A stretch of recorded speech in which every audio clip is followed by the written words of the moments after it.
We're pleased to welcome now the mayor of Tupelo, the city of Tupelo, Mississippi, Todd Jordan. Good to see you again, Mayor. How you doing? Good to see you, Gerard. Thanks for having me on. Yes, sir, you bet. So we wanted to talk to you about the situation where some utility workers, 3 I believe, were injured in Lee County over a gas explosion. Left some 20,000 without gas service. Tell us about that, Mayor.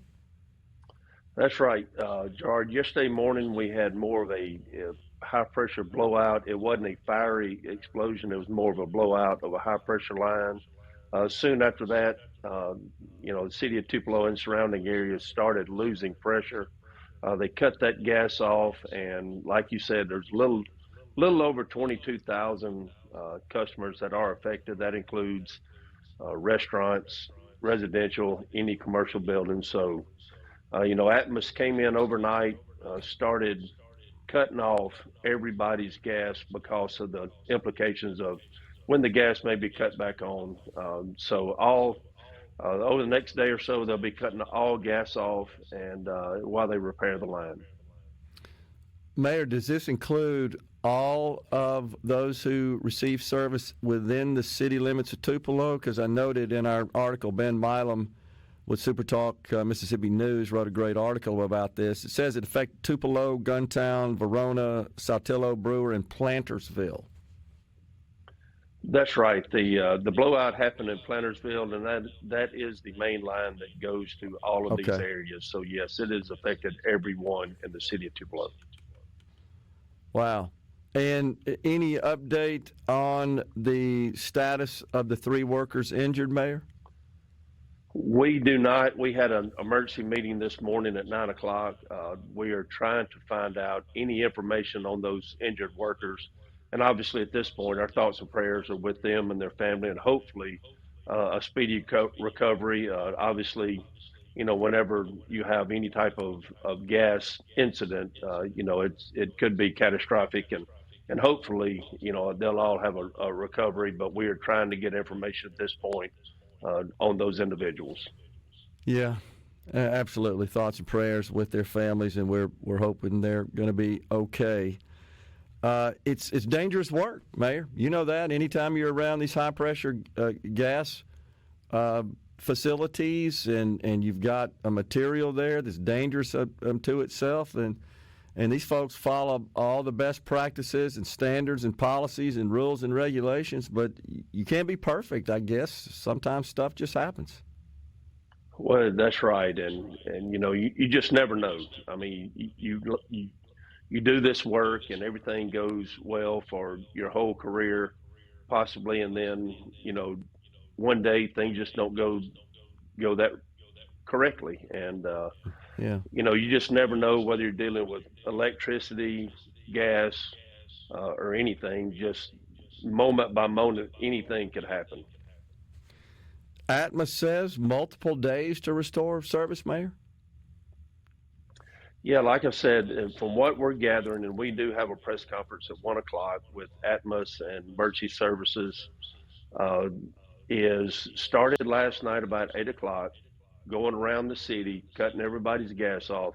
Now, they do have our critical care facilities. They're bringing in compressed natural gas to get those facilities up and running. That would be your nursing homes, hospitals, the jail, and places like that, where they will be able to continue to do business and keep the ones that are most vulnerable safe. So they have started that process. They started last night. They will continue through the day to get that compressed natural gas in these areas so we can keep those facilities up and running. Yeah, absolutely. Those are priority, no doubt about that. Let's turn our attention to the city of Tupelo in general. How are things going? Just busy. I mean, we talked a few weeks ago about how busy we are in the city. Projects are going on as scheduled. We're getting into our paving season. Our ARPA projects are starting to finish up. So we've been very fortunate that we have been able to do good business in the city of Tupelo, keep everybody, on task, and we hope to continue to do that in the near future. With the ARPA money, we have been fortunate to have a lot of projects that have been quality of life, which are water, sewer, stormwater, and then our pavement budget. I mean, the use tax over the last few years we're at 100%. We're pulling in about $5 million a year just to do our paving. So we've been very Wow. fortunate, City of Tupelo. Economic priorities are in place. We were named last week eighth in the country out of 500 something uh, Wow. areas. That number eight in micropolitan economic. $191 million investment, and several hundred new jobs. So very fortunate in Tupelo and the surrounding areas. Yeah. What about your sales tax diversions, Mayor? We're seeing across the state. I track that as best I can. Really nothing consistent. Lots of inconsistency. Some municipalities seem to be doing well, and some are experiencing a bit of a downturn in that area. There is, Gerard, we're fourth in the state in sales tax, second in sales tax per capita. Okay. And we were there again last year. We're up about 2% this year, so we are doing well. Yeah, unfortunately, an event like this, just like we had the ice storm last year, will take a little bit of impact because a lot of our restaurants are closed. They're working on a very limited menu, so this will affect us some. But we are getting a lot of statewide conventions, a lot of national conventions at our new conference center we opened 3 or 4 years ago, and our arena is doing very well.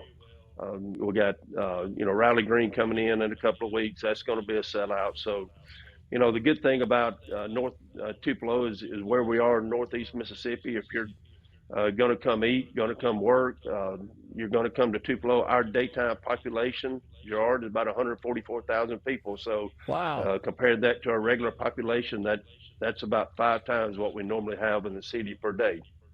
That's fantastic. Well, that's got to have an effect on retail sales and thus diversions. They're coming in and spending money.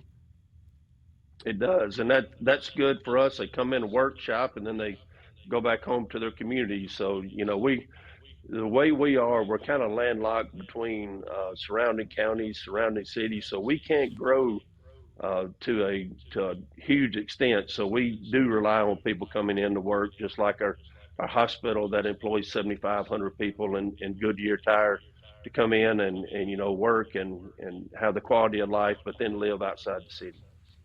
You mentioned the conference center. It really is fantastic. And Mayor, best I can tell, I'm not sure another city in the size range of the city of Tupelo has a facility that matches up to that. I don't think so. And what we've seen, Gerard, is we are having cheer competitions, show choir competitions, where you can have actually the event in the arena, but then you have everything else in our conference center. So they don't have to leave one place to go to another for the awards or dinner or anything like that. So we set it up just about as good as we could with the space we had available. And Kevin Kurt with our arena has done a wonderful job of getting all these uh, different activities there, just not concerts, but conferences, and then, like I said, cheer and show choir competitions where you can use multiple parts of our facility for the same event. It's a great draw, as you know, fills up the hotels. Everybody shops, eats, all the above. It's just really a good boost of economic activity. And I agree, it's well planned and well conceived. What you've got there is absolutely fantastic. Anything this year, Mayor, you've been tracking in Jackson under the dome? Well, of course, the taxes.